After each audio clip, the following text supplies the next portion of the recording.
اس وقت میں جس جگہ کے اوپر ہوں، میرا خیال ہے کہ میں نے جتنی جگہ بھی وزٹ کی ہے یہ واحد جگہ ہے جو کہ اپنی اسی حالت میں موجود ہے۔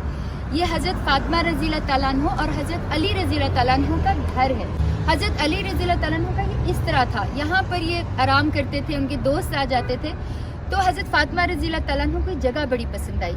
حضرت فاطمہ رضی اللہ تعالیٰ عنہ نے آپ صلی اللہ علیہ وسلم سے کہا کہ مجھے جگہ بڑی پسند آئی۔ یہ جگہ تھی حضرت عبیدہ بن حارث کی۔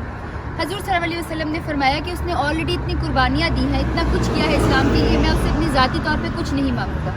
یہ بات چلتے چلتے چلتے حضرت عبیدہ بن حارث تک پہنچ گئی۔ جب حضرت عبیدہ بن حارث کو پتہ چلا کہ حضرت فاطمہ رضی اللہ تعالیٰ عنہ کو، جو کہ اتنی بڑی خاتون ہے، ان کو یہ گھر پسند آیا، تو وہ فوراً حضور صلی اللہ علیہ وسلم کے پاس گئے اور انہوں نے کہا کہ میرے ماں باپ، میری مال و دولت، میری جان آپ صلی اللہ علیہ وسلم پہ قربان، یہ گھر کیا چیز ہے۔ اور پھر انہوں نے یہ گھر جو ہے وہ حضرت فاطمہ اور حضرت علی رضی اللہ تعالیٰ عنہ کو دے دیا تھا۔ ابھی میں اس گھر کو دیکھ رہی تھی، اس میں کنواں ہے، اس میں تندور لگا ہوا ہے، اس میں وہ صحن ہے جس کے اندر حضرت حسن اور حضرت حسین رضی اللہ تعالیٰ عنہ کھیلتے ہوں گے۔ کتنی بابرکت جگہ ہے، کتنی امپورٹنٹ جگہ ہے، اور میں نے آج تک نہیں دیکھی۔ اور اس کے بعد کہتے ہیں کہ حضرت فاطمہ بن حسین رضی اللہ تعالیٰ عنہ جب کربلا سے واپس آئیں، وہ بھی یہیں پر ہوئیں اور یہیں پر وہ فوت ہوئیں۔ اور حضرت ام سکینہ جو کہ حضرت امام حسین رضی اللہ تعالیٰ عنہ کی بیٹی تھی، وہ بھی یہاں پر آئیں، لیکن جب ان کو یہ خالی خالی مدینہ نظر آیا، ان کے قبیلے کے لوگ نہیں نظر آئے، تو بہت دل برداشتہ ہوئی۔ کہتے ہیں وہ شام میں گئی اور وہیں پر ان کا انتقال ہوا۔ لیکن یہ گھر دیکھ کے مجھے ہر وہ بات یاد آ رہی ہے جو کہ حضرت فاطمہ، حضرت علی رضی اللہ تعالیٰ عنہ، حسن اور حسین رضی اللہ تعالیٰ عنہ یہاں پہ کھیلا کرتے تھے۔ اس سے زیادہ پیاری جگہ کیا ہوگی؟ میرے دل سے بدی کو، میرے دل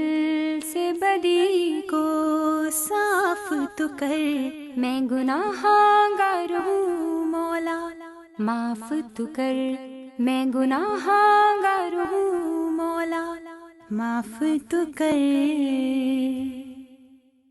جب میں دیکھوں عمل کو اپنے کچھ بھی پاس نہ میرے،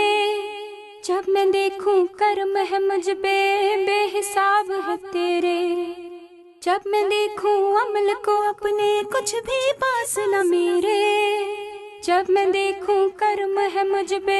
بے حساب ہے تیرے، تو رحیم بھی ہے، تو کریم بھی ہے، تو ہی خالق مالک میرا، تیرے در پہ جو بھی آتا ہے تیرے رحم نے اس کو گھیرا، تیرے کرم کی بارش ہوتی ہے جب دل سے آنکھ یہ روتی ہے، تیرے کرم کی بارش ہوتی ہے جب دل سے آنکھ یہ روتی ہے، تیری ذات الہی سب پہ مہربان، میں گناہگار ہوں مولا، معاف تو کر،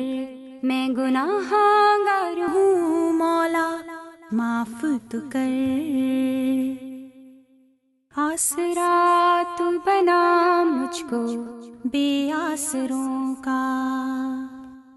آسرا تو بنا مجھ کو بے آسروں کا، مجھ کو راہبر بنا تو ان راستوں کا، جن پہ چل کے رضا تیری پوری کروں،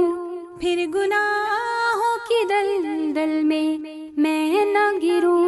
میں گناہگار ہوں مولا، معاف تو کر، میں گناہگار ہوں مولا،